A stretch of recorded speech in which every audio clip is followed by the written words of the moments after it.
iPhone ko, iPhone 6. Oh, 6S. So kayo, yung camera ba? Clockwise, counter.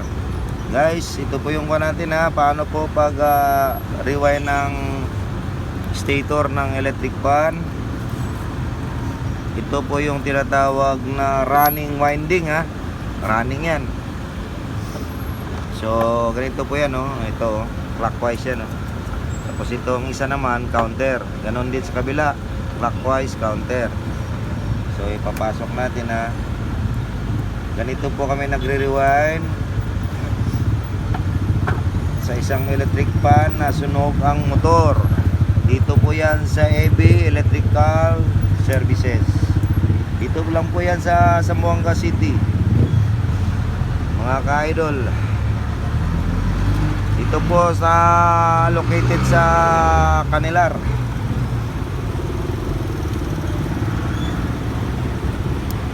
Ito lang po kami magre-rewind no?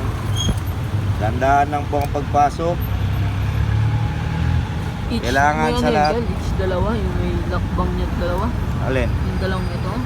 May space. Space doon. Oh, may space para sa kanyan. Itong space na ito, dalawa. Auxiliary. Para sa starting tsaka auxiliary ito. Yan. Para dyan naman natin lalagay pagkatapos nito ha. Chemical running. Ito running to. So, naipasok nyo na yan. So, yung ngayon, i-arrange nyo yan. Parang hilutin nyo lang oh. Ganyan oh. Para maganda yung pagkalagay naman sa starting. So, ganito po kami mag-rewind dito sa AB Electrical Services. Dito lang po yan sa Zamboanga City. So ngayon, ito na namang isa, clockwise.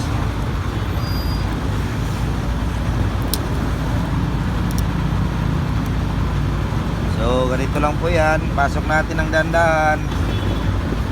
Huwag niyong biglain, baka masugat yung wire. Kailangan dandahan lang ha. Dandahan nyo lang ipasok yan. Kahit sa anong bagay, kailangan dandahan. Lalo na pagbaguhan. Huwag niyong biglain pagpasok. Kagaya rin yan dito sa wire. Huwag niyong biglain ipasok, baka masugat ang wire. Magdugo. Pag nagkaroon ng sugat yung wire, dyan ay magkaroon ng may short. Dito po. Okay, focus nyo. Focus nyo. Yan. Ito po. So,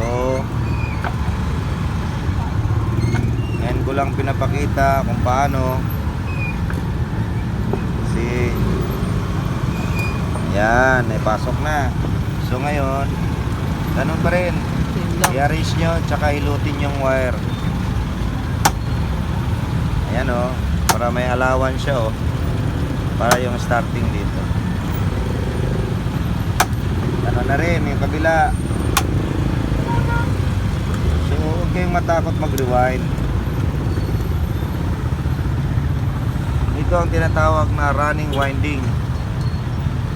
Ang tawag naman ito 4 poles kasi may 4 siya na grupo. Pag dalawa lang, 2 poles yun.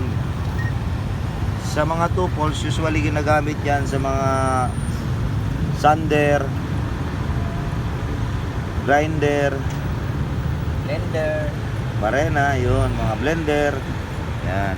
Tuwi-tuwi lang. Tuwi-tuwi. Tingnan nyo po kung paano oh. Ganito lang po kami magre-rewind kung paano. Yan, actual winding yan pagpasok, pag-rewind.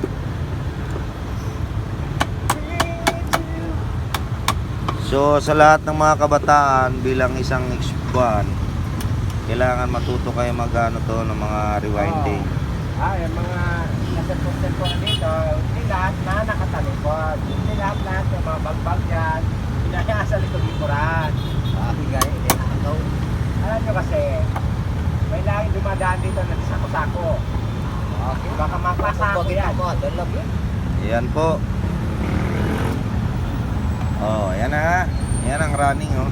Explain mo kung yung mga nag-jingle. Beginning, ending. Saan ulit jingle? Beginning. Ending yan. Ending. Tapos yan, tapping.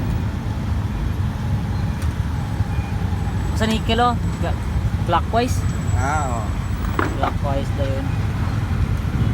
Counterclockwise. Ito palang beginning, oh. Beginning, ending. Clock, counter, clock, counter. Kumbaga, kung mapasukan ito ng kuryente na, so parang lalabas yan, mag-cause ng magnetism. So parang naging north, south, north, south. So, iikutin niya yung rotor dito sa loob. Tapos, yung starting na naman tayo. Means na, ano ko na, next video na naman kayo, diretso lang. Ha? Diretso lang yung video. Ay, stop mo.